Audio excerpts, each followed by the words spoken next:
What's up, Pineal family? So in this video, I'm gonna be talking to Nelly. And if you didn't see last week's video, go check that one out. That's when I talked to Nelly in her garden. I showed you guys around her garden.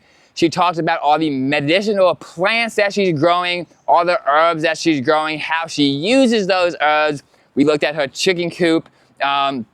And just talked about her garden, but now I'm gonna bring you inside of her home to talk about her nature-based preschool, where she has a nature-based preschool, right? She is connecting her community back to nature, and most importantly, connecting that next generation back to nature, teaching them a lot of natural skills. That is what this mission is all about, connecting people back to nature, connecting communities together, and in turn, becoming much healthier as individuals, both mentally and physically, by using nature and community bonds. So you guys know the drill. Let's go hop in the truck and let's go to Nelly's.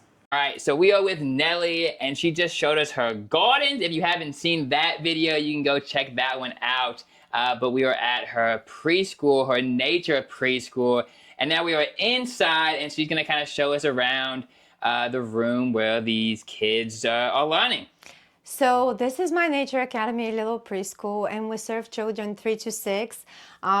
They come and they in the morning we do a morning circle. We talk about the topic of the day. We still do the calendar. We learn about the letters, the numbers.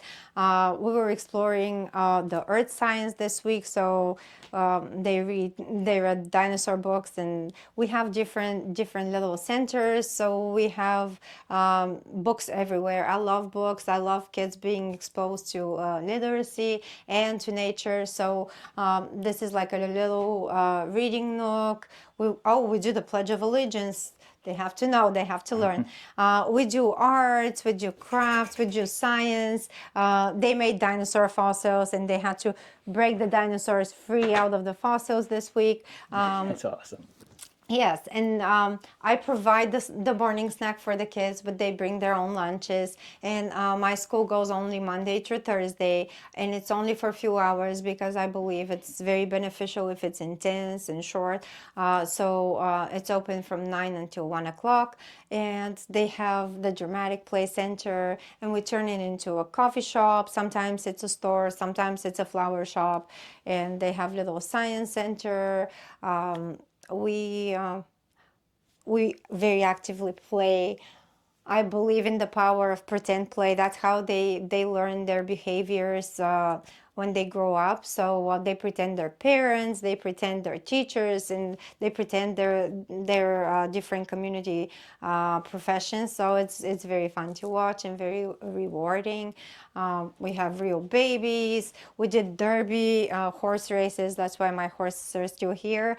But they like to just take them outside and run with them and still compete. So we have more books inside, and in cars and trucks and farms. Awesome.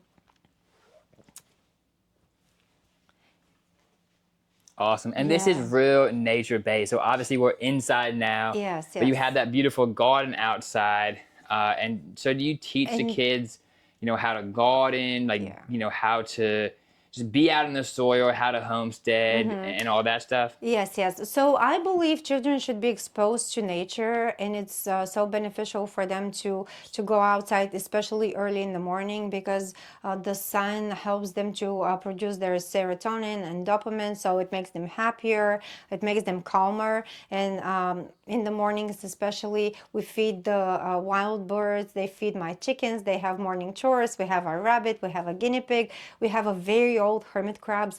People don't know, but they live up to 25 years, and ours is over 10 years old, Mr. Pinchers. So they learn how to take care of animals. They establish meaningful connections with the nature.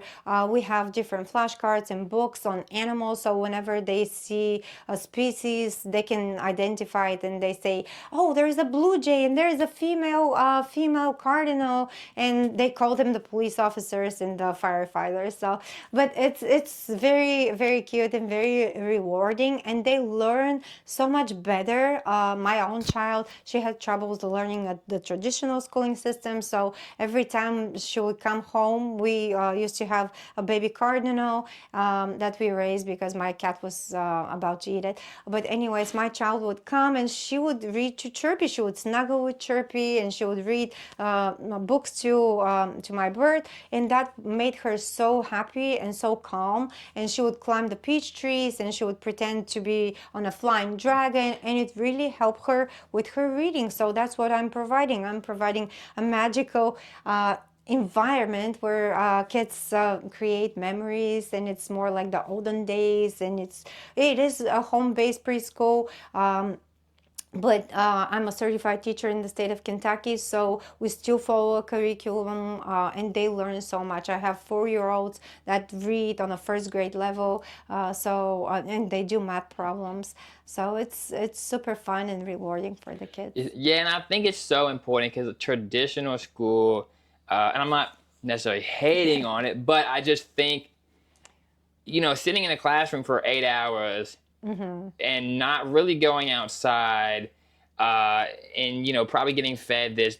A lot of times, I went to school in Kentucky and we got fed processed foods. We got, barely any recess, and then it's like, how are you going to learn in that environment? Yeah, in that and so environment. this that you're going to, really hands-on, take them outside, teach them how to plant, get their hands dirty, and then bring them inside and learn. I think that kids can learn a lot better. And at least in my opinion, kids can learn a lot better in that, community-based and nature-based. And that's why I love what you're doing with the, nature-based preschool.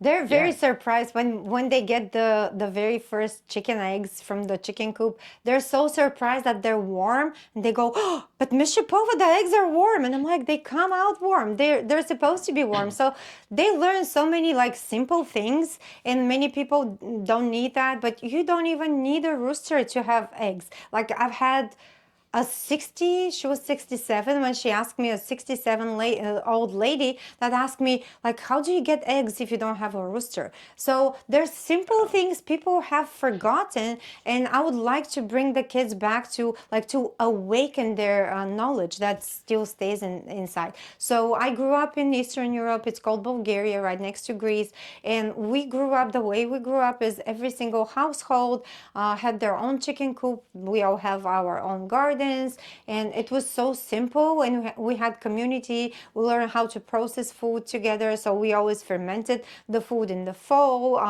to preserve it. That was one of the preservation methods we used, and we always ate seasonal. So in the springtime, your body doesn't have so many vitamins, so we would eat spinach and leafy greens and sorrel. I had a lot of sorrel in my garden, and I still use it every single spring because it's so filled with vitamins that you need. And in the fall, you need a different complex of vitamins that all the squashes and the fall veggies have, and the fall fruits. That's how God designed it for us, and I think that's old knowledge that everybody has, but we need to kind of relearn and awaken.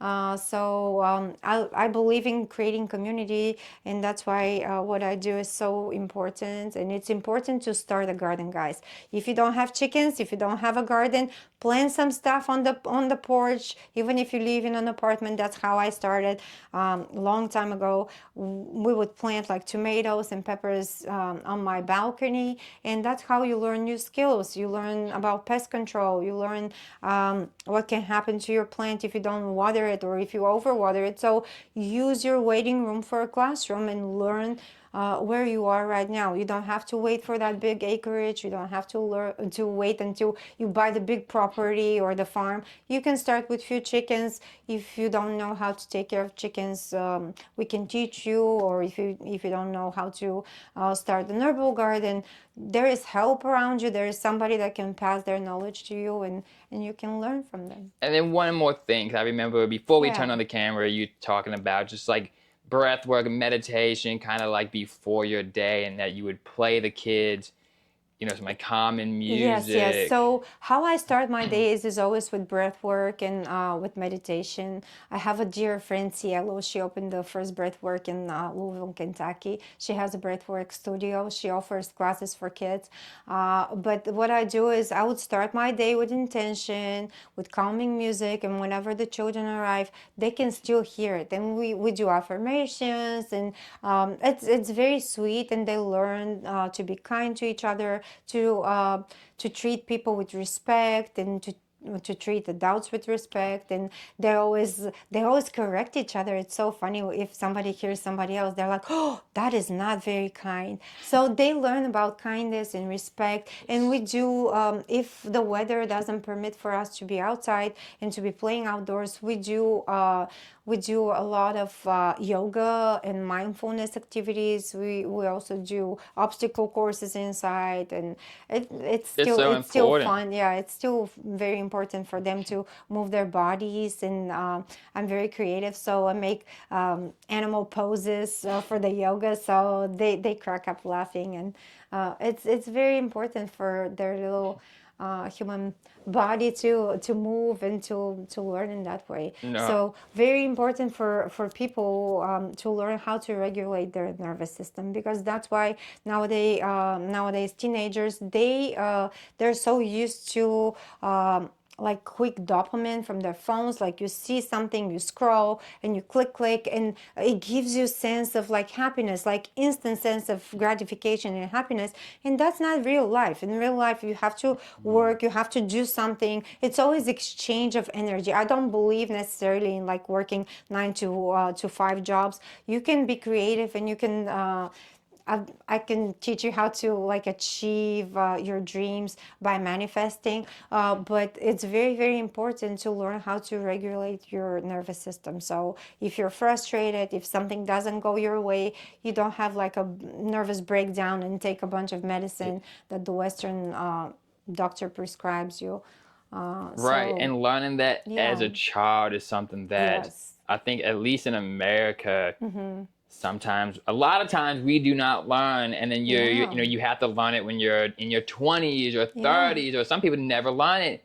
And it causes so much depression, yeah, anxiety, just mental health problems, that yes, if we can teach these kids at an early age, 3, 2, 3, 4, 5, 6, I yes, think they can just grow up to be much, much better community members. They can have a stronger sense of community. And yeah, that's what it's all about, just really building community, and just bringing up that mental yeah. health. And support. Yeah, You it's so just support important. it. Yeah, you just support each other.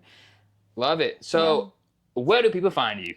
So we're located in Crestwood, right behind the Crestwood Library, and the name of my school is Nature Academy Preschool, Nature Academy of Crestwood Preschool, and we have a website. They can find us on Instagram. We have a Facebook page, so they can just Google us and find us. And if they want to schedule a tour, I can give them a tour. If they have a future student, I'm starting to sign up kids for this school year, the upcoming school year. Our school year starts in August, the second week of August. I already have a wait list with little babies that are coming in a year from now. Love it. So I have a wait list. If you want to put your child on the wait list, we can do that as well. Awesome. And I will drop all those links below this video so they can find you. Yeah. And yeah, that was Nature Academy. So thank you so much. Thank you, Noah.